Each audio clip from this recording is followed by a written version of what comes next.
This episode is brought to you by Indie Film Hustle TV, the world's first streaming service dedicated to filmmakers, screenwriters, and content creators. Learn more at indiefilmhustle.tv.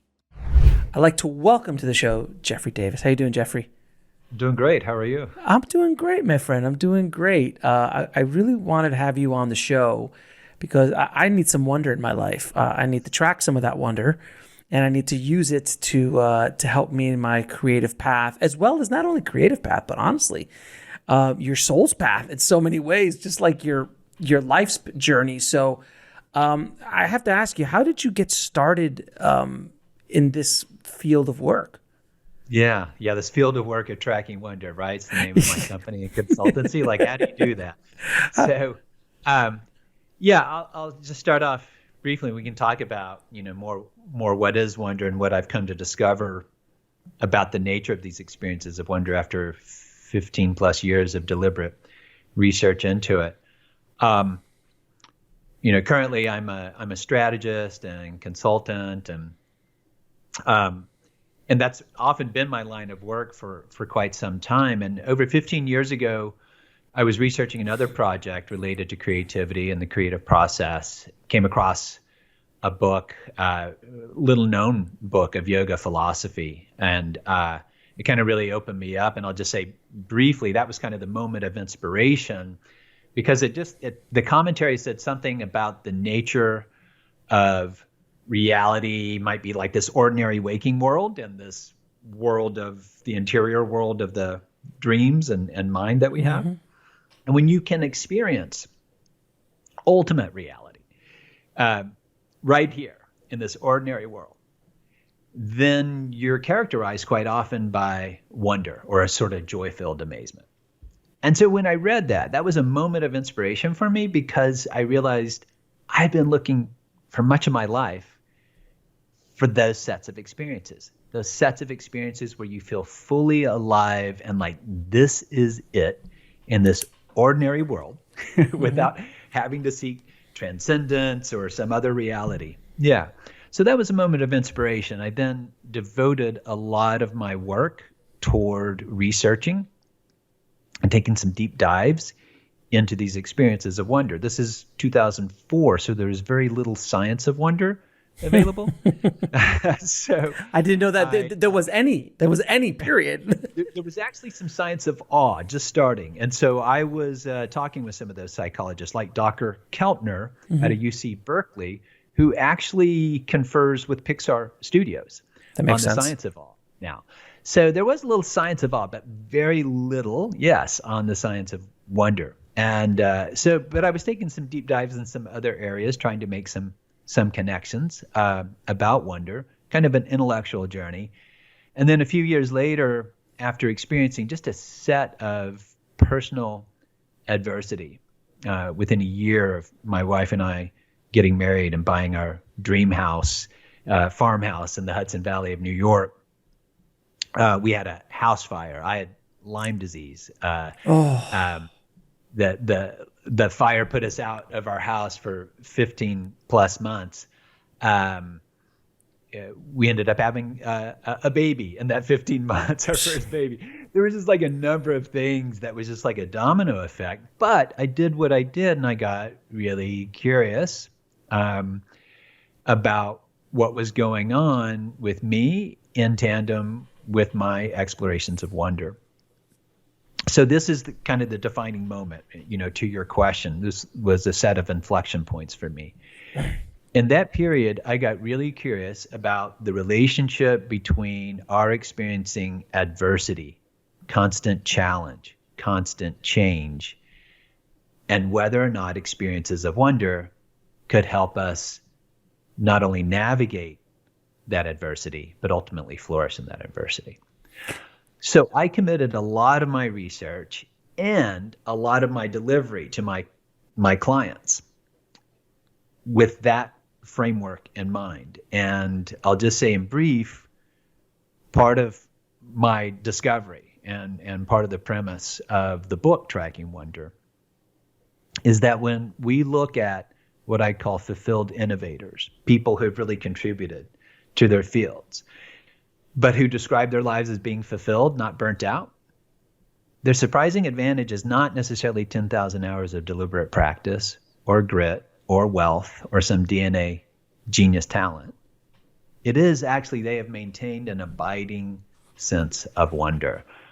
And that's what I've continued to test out. And further, now with the emerging science of wonder in the past 6 years, I've corroborated that hypothesis.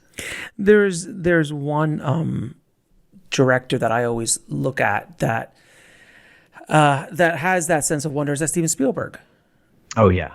Yeah, Steven Spielberg is one of those guys who just, you could just tell, even though he's not making his films that he's been making recently in the last, let's say, 10, 15 years have been more serious, more grown up, tackling like Lincoln and Munich and other things like that. But there's always a sense of wonder in the stuff that he does. And he's maintained that wonder throughout his career. You're absolutely right. So Spielberg's early work is definitely wonder driven, very specifically. And just with what I said, it's wonder in this ordinary world, right? Mm-hmm. So I'm curious about the Harry Potter movies, in part because I have a 12-year-old daughter who's really interested in them and the Harry Potter stories. But the reason I'm less interested in those is because there's some other sort of warlock world out there. You know, I'm really interested in the magic among the muggles, among the ordinary people. But you're absolutely right. Steven Spielberg, Wes Anderson is another one who is constantly full of wonder, who can sometimes take on serious subjects satirically, but also wondrously. Yeah, and it's interesting as you start going down the list of filmmakers or just creatives in general in whichever field, the people who are at their highest level, they all seem to have a sense of wonder of what they do, of awe almost. And Pixar is a great example of that. I mean, Pixar is, without a doubt, one of the best track records in history of wonder within their storytelling. So when you said, oh yeah, I think we were talking about earlier that, you've interviewed people or talked to people from Pixar, from animation, that world seems to have so much more wonder than normal Hollywood or normal storytelling in many ways. In many ways. And so part of my interviews with innovators in so many different areas in my research, including filmmakers like Mark Osborne, who directed Kung Fu Panda. He also directed the audacious remake of The Little Prince, the most adored story in all of France. And he had to do it very differently. It was beautiful. It was beautiful. I saw it. Yeah. Incredible remake. You know what I'm talking about. I saw it. It's beautiful. So beautiful. And I asked him, so he said, making every animated film is like a nightmare, which is not unlike what Ken Burns also says. So Ken, the amazing documentary filmmaker, says that every documentary is like a million problems. So if you know that, right? So let's just pause there for a moment, because one of the premises of the book Tracking Wonder and my body of work, and this is what I tell everybody I work with, every big idea begets a series of challenges. So you have a great idea for a film. It's like, yeah, let's make this film. This sounds great. Well, that's fine, but just know that that's going to beget a series of challenges. So you normalize that. So the question is for Mark Osborne or Ken Burns or Alex or anybody is like, what is going to get you and your team through those series of challenges without burning out and without burning bridges? Now, one thing I remember about myself when I was younger is my sense of wonder was a lot more than it is today. And I'm not talking about when I was a child. I was talking about like even when I was in my early 20s at film school, or had my new first job, and everything seemed wondrous to me. Like, oh my God, is that a machine that edits? What is that? What is that camera? What is it? Every little part of the process for me was wondrous. And yet, as you get older, you become more cynical and you kind of lose that wonder a bit. And those moments that I've always found happiness is when I reconnect to that wonder, wherever that wonder might be. And I think it's something that comes, and we're born innately with that, and the world beats it out of us. Is that a fair statement? It's in part true. So I so appreciate that you acknowledge that about your earlier self. I think that's true for most of the people I work with. Certainly, it's been true for myself. So if I could, I'll elaborate just a bit on, why does wonder wane, right? Mm-hmm. Every human being is born wide-eyed with wonder, and certain cultural anthropologists corroborate this, that we human beings, in part uniquely, are born wide-eyed with wonder. We're perhaps here, some evolutionary biologists are suggesting, to wonder. So the question is, why do we lose it, as you're saying? It's in part neurological. At about 12 or 13 years old, do you remember that time? It was like the time I called like the lowest ring of the inferno for myself. It was like really hard years. And so, it was pretty. Puberty sucks. Puberty sucks. Yeah, it's hard. My 12-year-old daughter is navigating it graciously so far, but far better than I did. So, but what's happening neurologically, even for her, is her synapses are pairing out. She's not making as many synaptical connections. And so not everything seems so amazingly new anymore already, right? That just is natural neurologically. The other part is in part social and cultural. We start becoming self-conscious, how we're being sized up with other people. It's also cultural, Alex. I mean, we swim in a culture in this country that prizes productivity to a fault. And daydreaming and wondering doesn't appear productive, although I could argue and demonstrate why it ultimately is, but it certainly doesn't appear that way, right? So that's a part of it too. Now, what you identified as a young filmmaker is the novelty part of that wide-eyed wonder, right? Wonder has several facets that I explore in the book. But one is that wide-eyed openness, right? When things are new, when the ideas are new, when the equipment's new, and like, oh my gosh, I'm going to be a filmmaker. And you're right. If we're not careful, we can become jaded. We can become cynical. We can approach the world as been there, done that. Oh yeah, tell me something I don't already know. That whole mindset is self-defeating, and it's clearly wonder-defeating. Yeah. So to answer your question, yes, it's all of that and more, right? It's not that the world beats it out of us. It's that the world we've inherited does not necessarily support us as wondering grown-ups. But I will argue that wonder is not kid stuff. It is radical, really important grown-up stuff. Yeah, absolutely. And I had friends of mine, very good friends of mine, who worked at Disney Animation.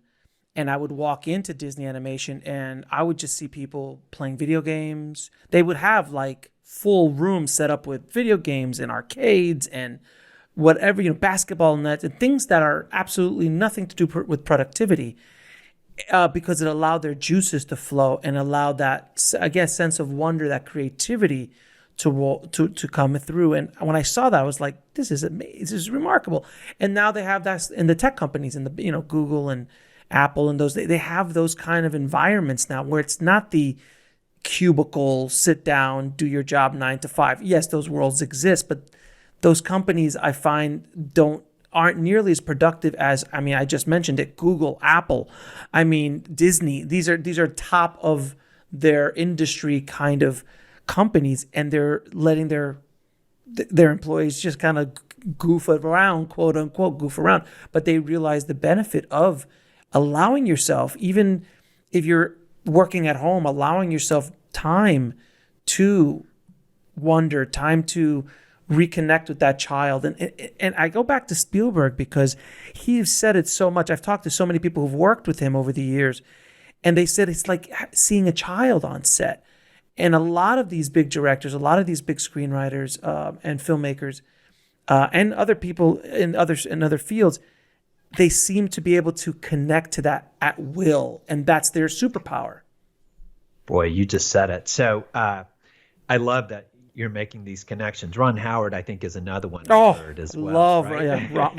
Ron is I've spoken to a few people who've worked with him, and he's just like this child on set, and you could see it in their eyes, and the actors love working with these because they start feeling like, oh, I'm at home dressing up for my parents to put on a show, and when you can connect to that energy as an adult, it's extremely powerful because we all watching that on a subconscious level are yearning for those good times, if those were good times for you, but to go back to that moment of wonder, to go back to believing in all the things that we believed in when we were children. It was just such a, not nostalgia, but it's just something that connects you to that source. Whatever you want to use it, use it. No, you so hit it. And right, our childhoods are complicated. And I do watch my two girls and my younger one, and I think, wow, childhood's actually really confusing. Like, nothing's at your scale, nothing's sized for you and so forth. Like, it's really confusing. You're learning these crazy roles that these crazy giants have set up for you and so forth. But so you've hit it on so many tracks. So there's actually an essay I often go back to. It was written in the late 1800s by a poet and art critic named Charles Baudelaire. And he was looking at the artwork of this artist, Constantin Guise, who had just started painting in his 60s, I think. Started pretty late and was naively trained, not formally trained, exhibiting some of his early work in Paris, like the art center of the world. And he's writing this essay about Constantin Guise as sort of like a portrait of the future modern artist, sort of forcing the 20th century. And what he was recognizing in Guise wasn't drawing or painting the sort of common romantic figures of the heroic past. He was painting ordinary women and people on the streets and sidewalks right around him. And so Baudelaire, to like something you said a minute ago, Baudelaire says about Guise and about painters in general, and about us in general, is that genius is the capacity to retrieve childhood at will. Genius is the capacity to retrieve childhood at will, which is exactly what you're getting on. And so, not to get too philosophical for your audience, but I'm sure there are lots of, if this is a film audience, I can go a little philosophical. So genius. So I've studied philosophy for a long time too, and in Greek philosophy, among Aristotle and others, genius, the Greek word for genius is daimon. And so Aristotle and others contended that we're each born with a daimon, this unique force of character that is unique to every one of us. Steven Spielberg has his, Ron Howard has his, Alex has his, I have mine. The thing is, we're born forgetting what that unique force of character is. And occasionally in certain moments, you will remember it. Occasionally in certain moments, maybe a mentor will reflect back to you something innately talented in you that you don't quite see in yourself. So one thing I have teams do is actually recall moments when they might have been 7 or 8, 9 or 10 years old, before some of that neuronal pairing, and recall certain moments when you felt alive and free to be distinctly you without regard for reward or recognition. And when you really delve into those memories in sensory ways, maybe even write about them, you will remember certain traits about sort of your young genius, so to speak. And the evidence is showing that when you do that, when you actually recall those moments, share those moments, and then actively bring forward some of those traits to your work at hand. Like, just imagine if you recalled that young genius every morning and wrote down, say, 3 of those traits of your young genius every morning, and then looked at your schedule and said, how am I going to bring 1 or more of those traits with me today at work? Things change. And I've seen it happen over and over again, that somebody who feels like they've lost that sense of wonder starts to up their wonder ratio. It's not like you go through the whole day like Peter Pan, God forbid, but you do up your wonder ratio and you maintain some of that idealism, but in a pragmatic way. Yeah, there's a thing I always say when I'm speaking. I always tell people, how many here know an angry and bitter filmmaker? And then people would raise their hands, or screenwriter, and they would raise their hands. And I go, whoever didn't raise your hand, you are the angry and bitter filmmaker that everybody else knows. Because it's just the way it is. What, in your opinion, causes, we're using filmmaking as an example, but they're in any field, whether it be opening a business, writing a book, being an actor or a painter or anything. What is it that causes us to lose that hope, lose that wonder of what got us started in the first place, and turns us into those angry and bitter souls walking around the planet who we have to deal with on Twitter? Yeah, it's a tough question. It's really a tough question. Part of my job, I feel like, is to keep open and wondering about our fellow human beings, especially the ones and the behaviors that so puzzle me, like the trolls, right? And yes, very bitter people. And I've had some of them. And I've often I'm like, how can I get through a little bit? And I often will succeed by just acknowledging, okay, they're coming from some place, some dark place. Yeah. That has nothing to do with you. It has nothing to do with you. Nothing to do with me, right? I always have to remember it has nothing to do with me. It's not personal. It's like, how can I get through here, through Twitter, which is, this strange medium. And sometimes that can succeed and get a little opening and connection between us. That is a complicated question. I don't know if I can answer it, but I will say this. Certainly, excessive trauma, betrayal, crisis upon crisis leads to it. But one of the facets of wonder, one of the 6 facets of wonder that I lay out in Tracking Wonder, and this comes after a lot of research, is the facet of hope. And I have to admit my own bias against hope before I really dug into the science of hope with Shane Lopez and some other psychologists. I had a bias against hope because it sounded sort of like, oh, you're just hoping, you got maybe false hope, you're delusional, something like that. Sort of wishful thinking. It turns out that the facet of hope is not wishful thinking. It's very proactive. So I can't completely answer what it is that leads a certain individual to completely lose hope after crisis, after trauma, and so forth. But I will maybe tell a story about Nick Cave, since we're talking to a creative audience here. Nick, for those listeners who don't know, is a phenomenal, he's probably the most renowned musician in all of Australia. He's a bard, singer, songwriter. The Bad Seeds have been his band for a few decades. I think one of his musical scores has been on a Harry Potter film again. So Nick, his muse just doesn't stay in any one lane either. I think he's published novels as well. 2000, he married his wife, Susie, and they had twin sons. And he said in an interview around 2000 that he became a 9-to-5 man. His muse would come to work at 9, was off at 5 because he wanted to be full on as a father and husband and so forth, have a kind of integrated life. He was very successful that way and kind of operating that way. It's quite often how I function and flourish too. I have to bring my muse on at will. So, in 2015, his sons are 15 years old. One of them falls off a chalk cliff while they're on vacation and falls to his death at 15 years old.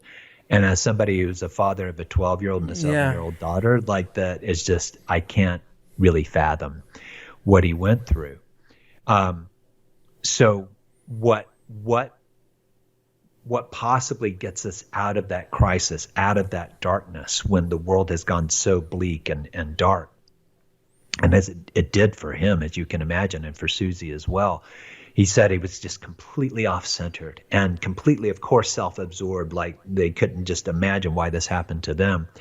And it took a while to get out of that. And there were a couple of, I think, central pieces to his story about what brought him hope again. One was community. His community of fans reached out to him. So he started a blog called the Red Hand Files, where he writes these intimate letters to people who are asking him questions. And that support network is really important for us when we're experiencing crisis and adversity or trauma, to surround ourselves with other hopeful people, genuinely hopeful people, give us real encouragement, not just bad advice. And so the other piece, though, Alex, he says in the very first blog on Red Hand Files, somebody says, how are you getting through this incredible grief and mourning? What's getting you through? How are you able to create again? So he says in that opening blog, he said, we had lost our center. What was our center? Well, for me, and probably for most creative people, if not all human beings, it's a sense of wonder. And the trauma completely divorced us from that sense of wonder, he said. And so we had to go through our mourning and through our grief and gradually find our way back to the creative process. He couldn't stick to a 9-to-5 process. It was messy, so messy. But he gradually started to string together a few chords, a few lyrics, and ultimately created, Alex, an incredible album that I would recommend to all of your listeners called Ghost Teen. And it really illustrates how wonder can meet you on the other side of grief. So it was a long way of not answering your question. I can't say what leads somebody to be so dark and cynical and so forth, but right. I suspect, and it's been my experience with such people, that there's still a glimmer and a desire for wonder on the other side. And if they can surround themselves with other people who are hopeful, and if they can just move a little more forward towards something creatively, they will have more light than dark along the way. Now, when we talk about wonder, we're also talking about connecting to creativity, creating, and that creativity could be obviously in the arts, but that also could be in business. That could also be in any, in architecture. It could be in a million different fields. How do you use wonder to tap into creativity, or does creativity just begin to flow? I always talk to a lot of these high performing people who are able to get into the zone. It's a fascination of mine. I've been there a couple times. I've been there many times in my life, especially when you're creative, like you just lose track of time and you're just flow, and you're in the flow. You're just there. You don't even see what's coming in. Sometimes when I write my books, I'm sure you feel this as well. When you're writing, you'll stop writing and you'll go back the next day and read what you wrote, and you're like, who wrote that? Like, this is good. Like, I don't even remember writing it. When you get to that place in your thing, how can you use wonder to tap into that creativity? Yeah, they're intimately related, and so maybe a couple of definitions are useful. So, and I do address creativity full front in the early chapters of the book. Creativity we could define in the field of psychology as the capacity to generate and act on ideas, novel and useful ideas, from fantasy to fruition, right? Mm-hmm. You've got a new idea for a film. You've got a new set of problems for the film or for the book or for the business. You're going to meet those challenges all along the way. Creativity is being able to face and finesse each of those challenges and generate novel and useful solutions and then move forward with them, right? Mm-hmm. So that's part of the creative process. And it's not always so flow. Mihai Csikszentmihalyi, actually the one who coined flow, just died last week at 87 years old. Wow. And so he did not define flow as being in a state of relaxation. Right? No. He clearly acknowledged like it is often involving taking on voluntary challenges like filmmaking or starting a business or up-leveling a business, right? Mm-hmm. So the creative process is like, how do we face and finesse those challenges more expansively with a broader range of resources, both cognitively and socially, to generate and move on those novel and useful solutions? Okay, that's creativity. Wonder. Let's define wonder, right? So wonder is a heightened state of awareness that's brought on by something that's unexpected, that defies your expectations, that either delights you, disorients you, or both. And for a fleeting moment, right, whether it's a bald eagle that suddenly lands in your backyard, which actually happened here last week. We couldn't believe it. That certainly was delightful and disorienting. Whether it's something a colleague of yours says that helps you see that colleague in a new and beautiful way. You're like, wow, I never saw that part of that person. That's a moment of wonder as well. These moments of wonder disrupt our biased ways of looking at a project, disrupt our biased ways of looking at a collaborator, disrupt our biased ways of seeing what we think is real. And something happens cognitively in our minds and neurologically that opens us up, right, to another possibility. So it turns out that these moments of wonder are essential both to starting the creative process, right, with a brand new idea and moving us through from curiosity to the middle stages of bewilderment, which is another facet of wonder, right? When in the middle of a project, we're thinking, I'm never going to get out of this. Like, why did I even start this project? All the way to forming really good connections with our collaborators. Wonder happens at every one of those stages throughout the creative process. Does that make sense? It makes all the sense in the world because, you know, when I started this podcast, I'm sure you feel the same way with your show. When I started this with all of my podcasts, when I start them, especially the first one, it was just like, hey, can I get a guest? Any guest, someone who can come on. Let me start providing value to an audience that's not listening, because I was nobody at the time. So you just, and as you go through that, I'll use the analogy of a podcast where, you just keep doing it and keep doing it and keep showing up and keep doing it. And for me, I literally live in a world of wonder every day with my show, because every day I get an email from somebody pitching a show, or like yourself, or I have these amazing, ridiculous people who I've admired all of my life who call up and like, I'd love to be on your show. And I get to talk for a couple hours with a hero of mine. It's almost become normal now on the show, and everyone listening will understand why, because I've had these amazing guests coming on again and again and again and again, and it's been going like this now for the last, year and a half. So it's just been growing and growing, and I just never really put a name to it, but I'm in a moment, I'm in a constant state of wonder, because I'm waiting now for Steven Spielberg's people to call me, and Steven's like, Steven would love to be on your show. I'm waiting for that call. It hasn't come yet. But I'm waiting for that call to happen, because that would just, you want to talk about disruptive. It would completely shake my world. And my world has been shaken multiple times over the course of the last year and a half by people calling me up like, hey, can I be on your show? And I'm like, what is going on? So I never really noticed that before. And then all those connections and relationships that I've built open up other doors that are, ever since I started this whole show, I've been in a state of wonder, because every day, every week, something would come up. I'd be like, what the hell is going on? So it's constant. It is really constant. It's really interesting. I've never really put a name to it before. I love that you said that too. I never put a name to it, because that was my experience back in 2004. It was like, oh my gosh, I think this is what I've been wanting since I was a tow-hatted boy, wandering the woods. And so I love that on so many levels, Alex. Let me kind of lay out for the listeners the 6 facets of wonder. Yes, please. And how they directly relate to this creative process, and even your experience in developing the podcast. It's so spot on what you've said.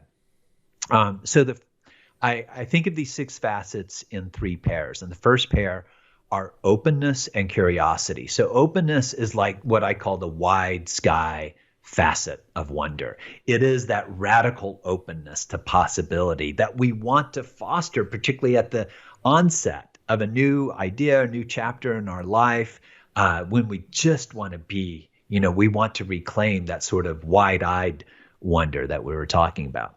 Curiosity is what I call the rebel facet of wonder, because curiosity is very proactive. It's seeking new knowledge. It's when you got really curious once you moved into the podcast idea, like, okay, what's the best equipment? And like, who could I really get on here? And could I just set up a minimal viable experiment to like see if this is going to work? All of that experimentation is part of curiosity. Curiosity also allows us to question the status quo, which makes it really important these days to foster true curiosity. So openness and curiosity are foundational to us being able to approach our life and work more creatively than reactively. Really important distinction there. The second pair are bewilderment and hope.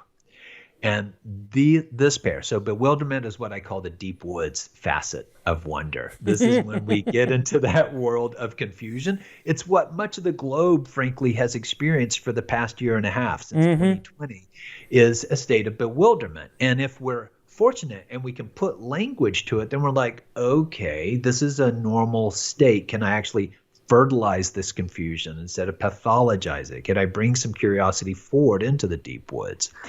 And then there's hope. Hope is the rainbow facet of wonder. It's proactive.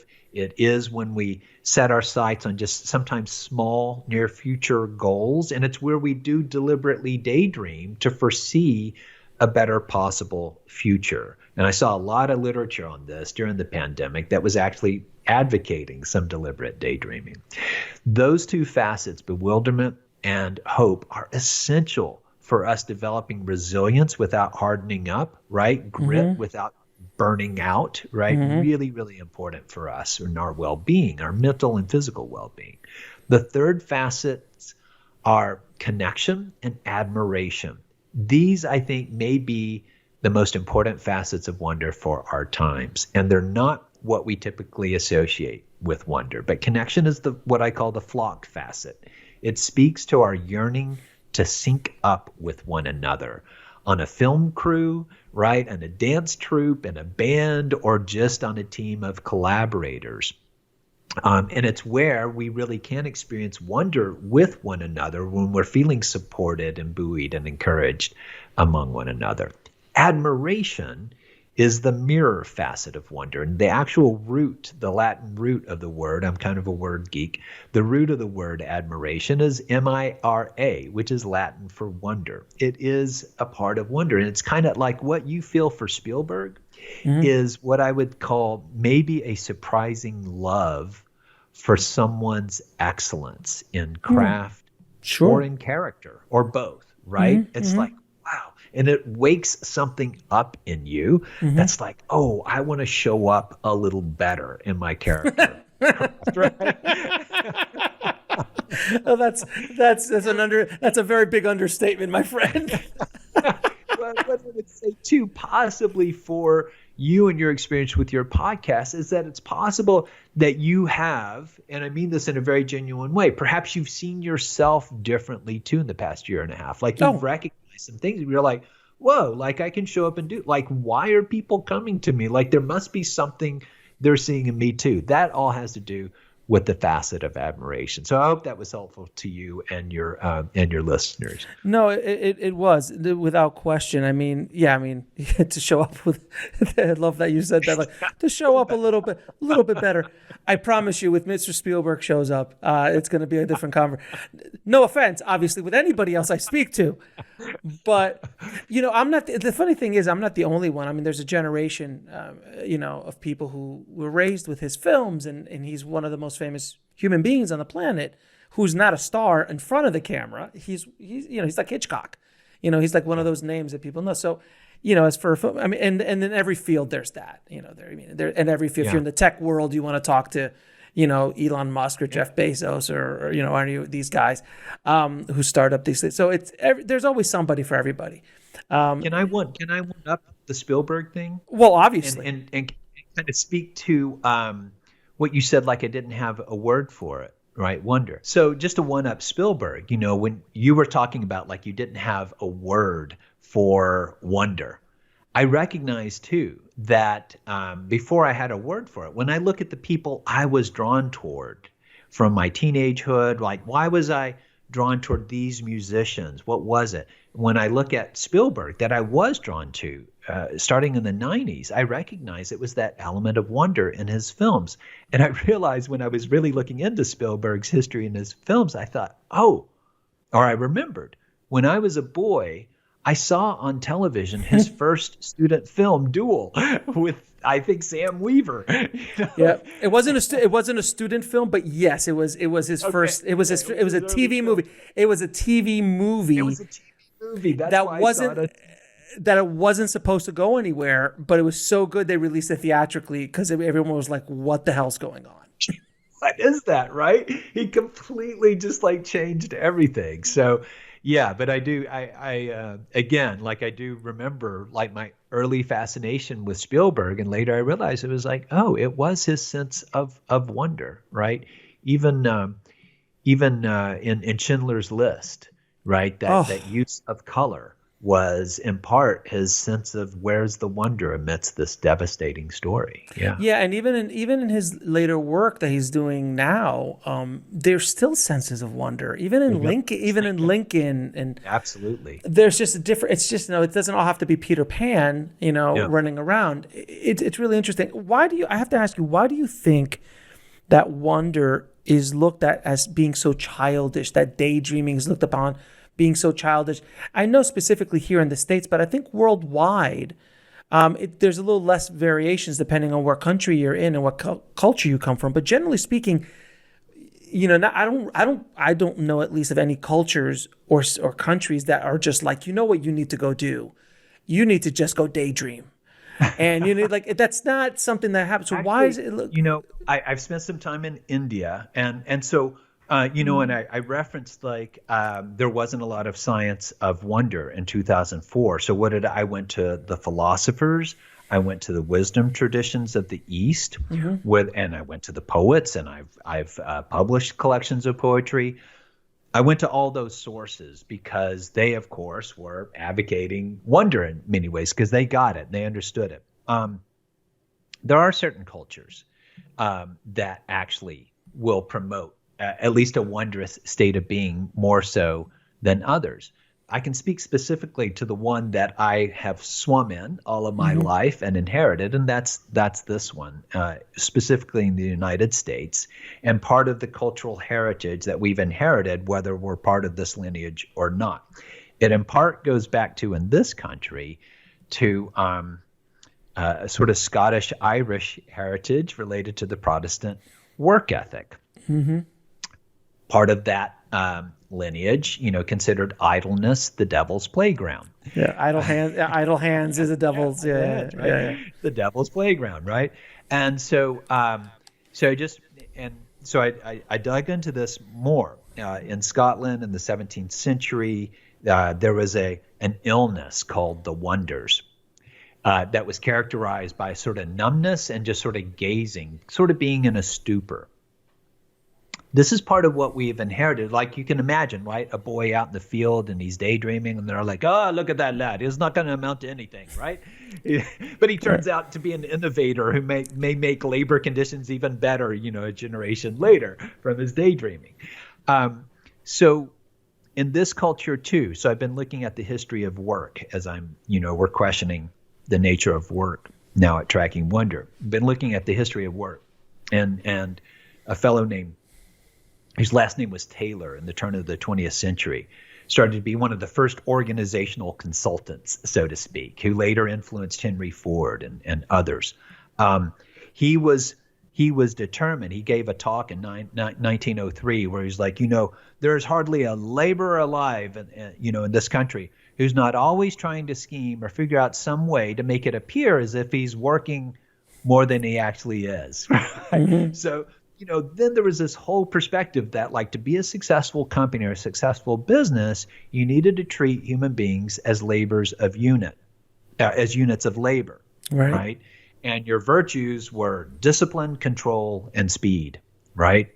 And so then the measurement of a worker's value was all related to efficiency and speed, right? Not daydreaming. Not having Google's 20% off to figure out innovate, project, right?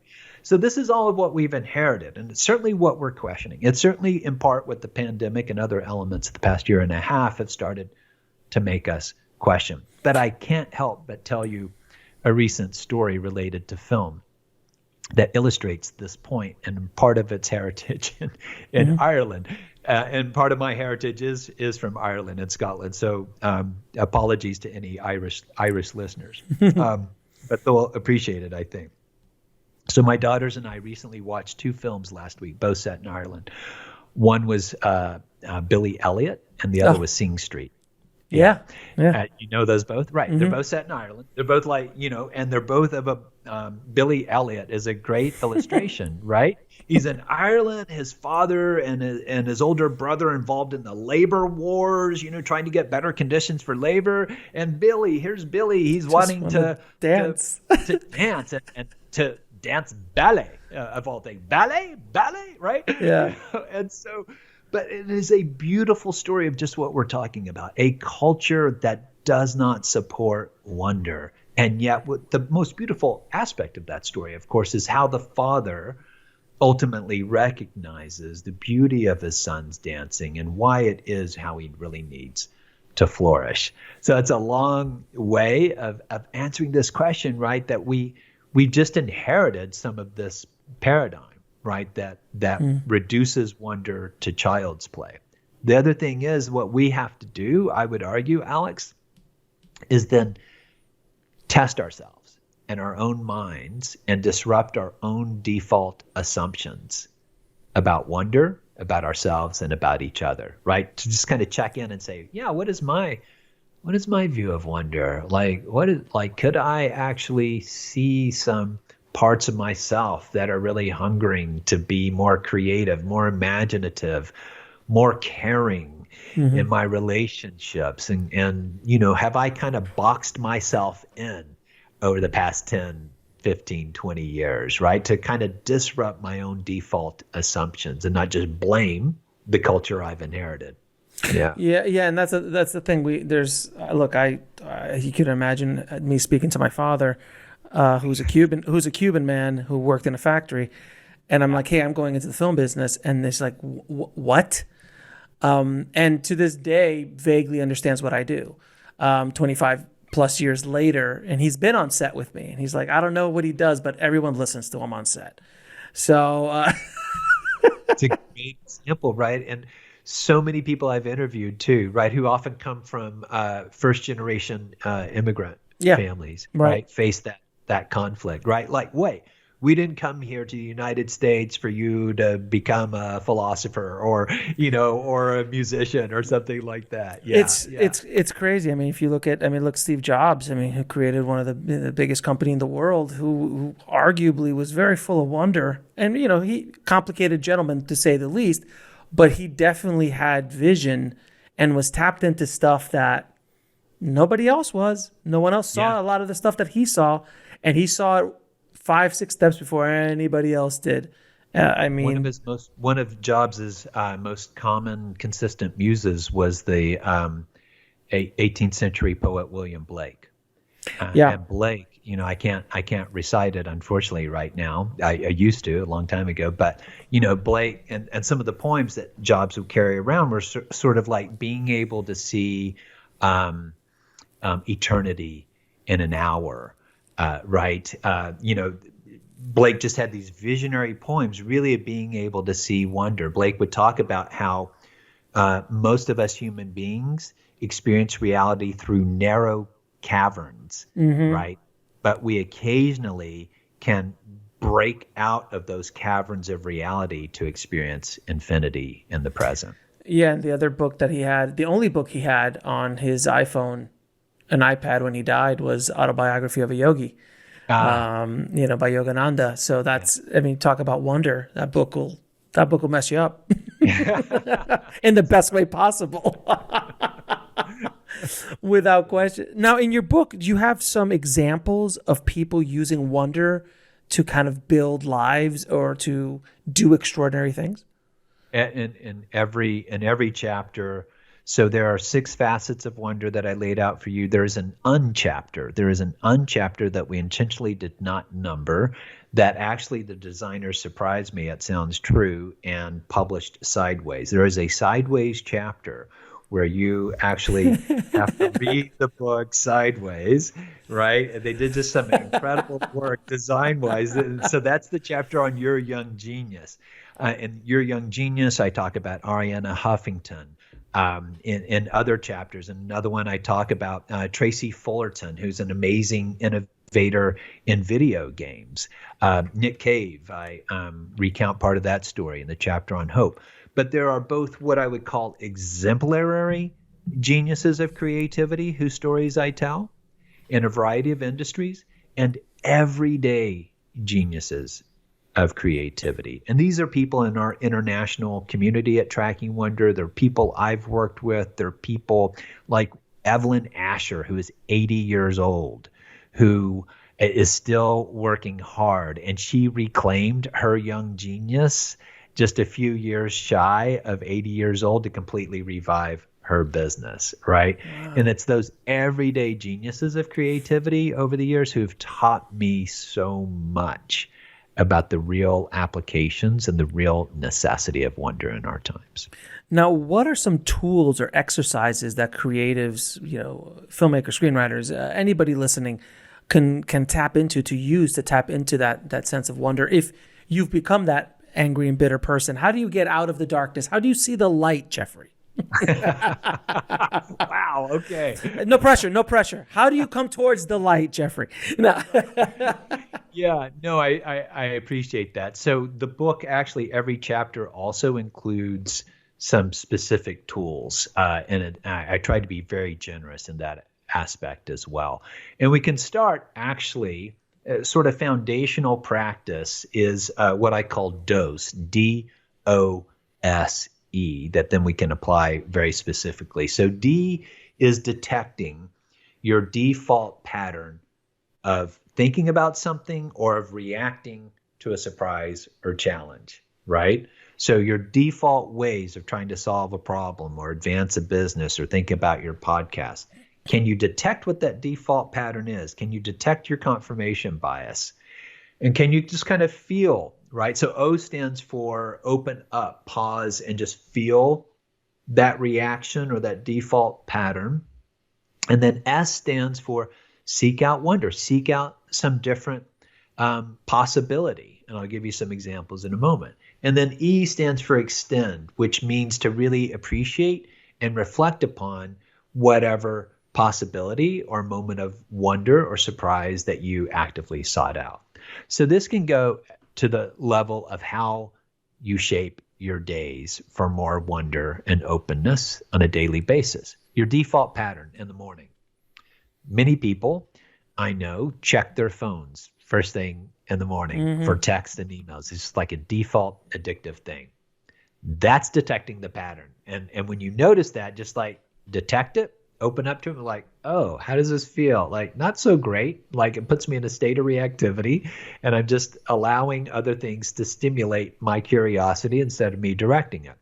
So could I just feel that and then seek out something different? Instead of checking my phone every morning, could I just actually get up and step outside for 3 minutes and look up at the sky for just a moment and see how that helps me feel? And then could I extend and like just write 3 minutes about what that experience was like? So you're shifting your default patterns. This is core to being a grown-up, right? That is really fostering wonder. There are other things you can do then to disrupt your patterns morning, afternoon, and evening. We lay out some of what we call wonder interventions for teams and for individuals. So during the day, you and I'm sure, can work really hard and just get stuck. It's not really flow. It's just like work hard and get through your to-do list, right? Right. That's not real flow. So we know cognitively and psychologically, we can only focus for so long optimally. So to work well, we have to break better. So how could we break better? So we have teams actually take wonder walks for 5 minutes. The science out of Stanford's overwhelming for why this benefits your creativity and why it reboots your focus. So is there something you could do to just kind of disrupt your work patterns? Could you take a break and just have a curiosity conversation with somebody to open up. In the evening, rather than default and check out and numb out, that turns out to be, Alex, when you are tired and fatigued in the afternoon or evening, one of your best opportunities to generate new and novel, useful ideas. So rather than numbing out or checking out, it's a time to maybe take that meandering walk, but also to reflect on, okay, what were 3 good highlights today? I can tell you at the end of this of today, this conversation I've had with you will actually be a highlight. It's been very surprising. I appreciate it. All in the direction I anticipated, which I love. I just love being in the open moment with you, really. Yeah. I had no idea we were going to talk about Spielberg and so forth, right? And so I will look back at the end of this day, and I will actually write a few things about this experience. Why? Because that reflection will increase the meaning in my life. We make meaning in part by reflecting on these sorts of moments. And so we have teams do this sort of activity as well to recognize the meaning that happens sometimes in the margins of our work that help us work better. There's one thing, and I wanted to just go a little bit deeper on a certain thing, that because we're talking about creativity, and I always love asking high performing individuals who are creative in every field, that they, in whatever they do, where it comes from. Mm-hmm. Like, where does this creativity come from? Where is that thing? And I was talking to someone who, on my other show, that I love this story. It is, I keep repeating the story because it's so beautiful. He was heartbroken. He went on a job to India in the 60s, 63, if I'm not mistaken. And his girlfriend broke up with him while he was over there. He was heartbroken. He didn't know what to do. And someone said, you should go try some meditation.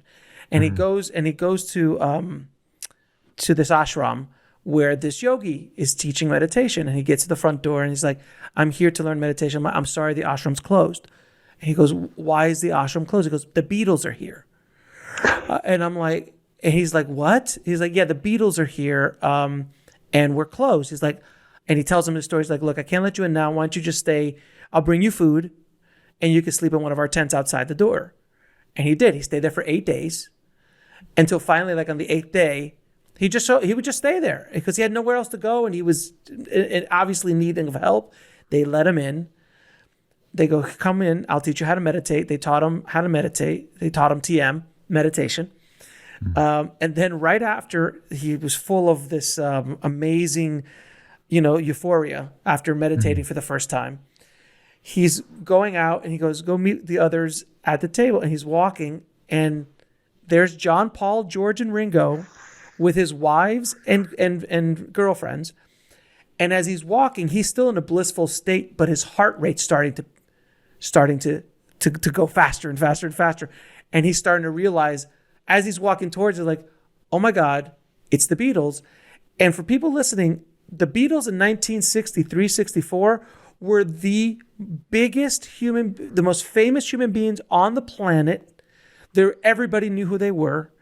And he was about to go sit down with them at a table privately.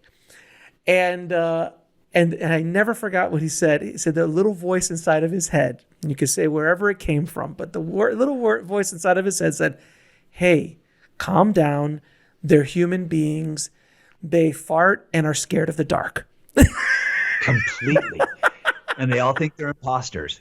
Right. So, but what I found out from talking to him was when he was talking to, because he actually saw them for, I think he stayed there for like 8-9 days and saw them writing like, Hey Jude.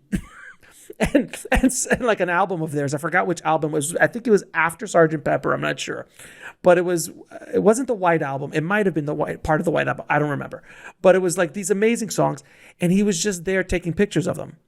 Not that he was a professional photographer. He just happened to have a camera and was taking pictures of them, and he noticed something about their openness, their sense of wonder. I mean, being there, meditating on a daily basis with this yogi, and that's a sense of wonder. But anyone I've talked to who's been around Sir Paul McCartney or Ringo Starr or any of them say the same thing. There is this lightness of energy around them. There is this openness to ideas that they were able, because, I mean, you can't argue with the output of what the Beatles did when all four of them were in flow for a long, long time. They tapped into something that consistently for decades, for a couple decades at least. That was the magical part of it. So again, this is a long question. So I just wanted to tell you that story. But I always wonder, and I'd love to hear what you think about where you think your creativity comes from, where that thing when you're writing the book and you lose yourself in the writing process and you don't even recognize the words that are coming out of your fingers, where that comes from in your opinion.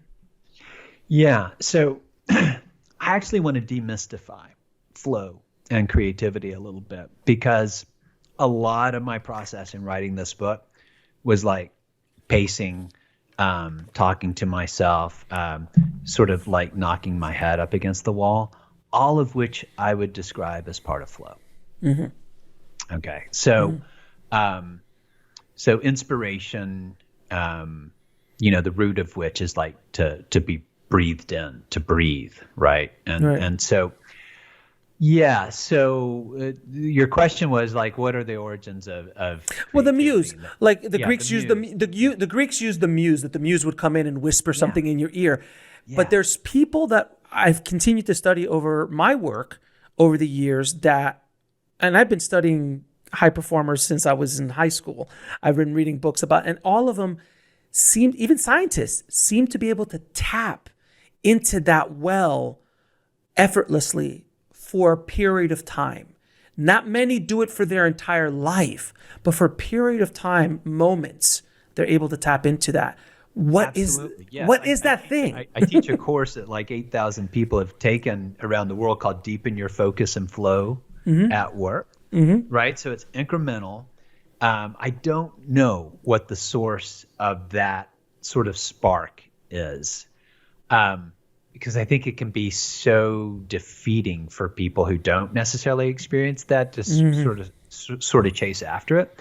But I will say this: if it's true that all wisdom begins in wonder, all true knowledge begins in not knowing, I really do think that wonder actually begins in our human relationship with the natural world.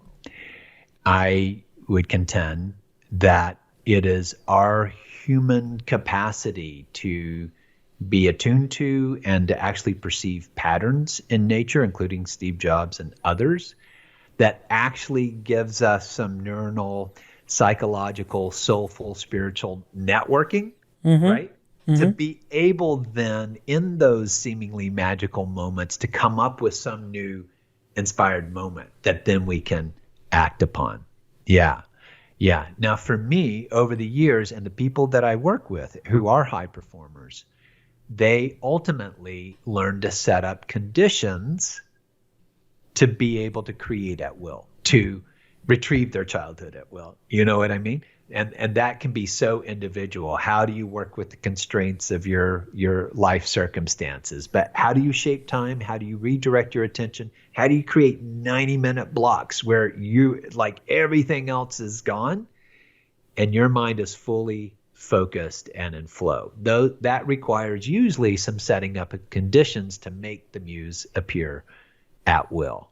Does that make sense? It makes all the sense in the world. So I'm kind of approaching it both from more of a pragmatic point of view to really help people like actually know that it's possible for them to create at will. It's not, it's imperative. Yeah. And the thing is too that, and everyone listening, I want you to understand is like, I'm not saying that you have to tap into Steven Spielberg's well or Steve Jobs' as well. Those are their wells.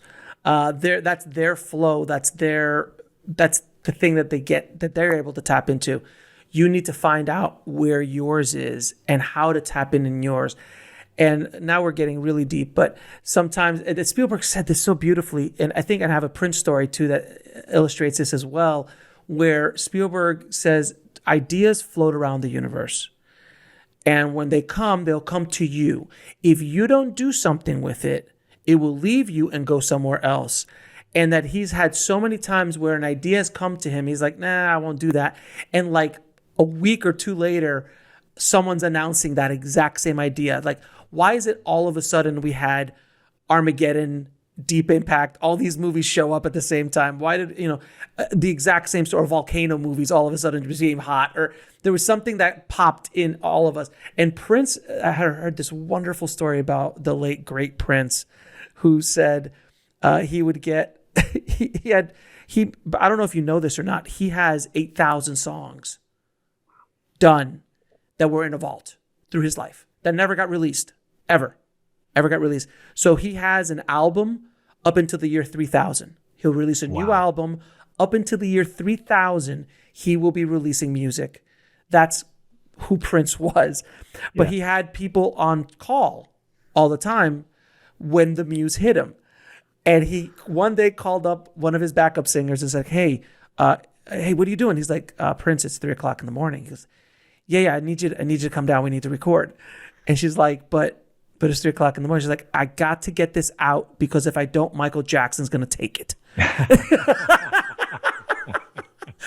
And it's such a beautiful way of looking at it. You want to talk about someone who have wonder? Jesus, look at Prince's career.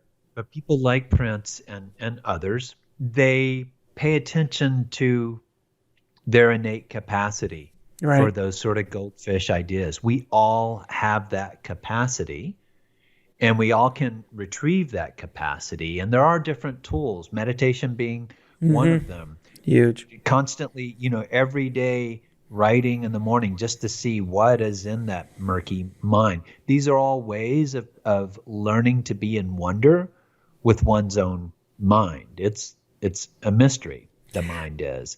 And these people like Prince and Spielberg and others have honed the ability to pay attention to and capture those ideas, those inspirations. That's the difference. We all have them. There are goldfish floating past the aquarium of our awareness constantly, all day long. But have we set up the conditions to actually observe them and capture those goldfish? Oh my God, that's an amazing analogy. There's such a visual analogy that you're absolutely right. Most of us walk through life seeing the fish go by, and there's a handful of us who've been able to go, oh no, shh, no one sees that. Let me just grab that.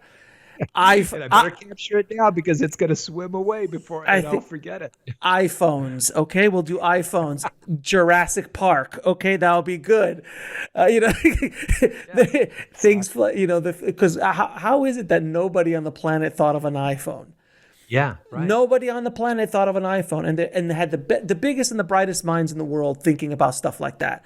And actually, of course, before Apple, there was somebody who had thought of the iPhone, and what Jobs was really good at was coming up in second and then doing best what somebody had innovated actually before him. Yeah, right. But I mean the Mac OS. I mean from Xerox, of course, the famous story.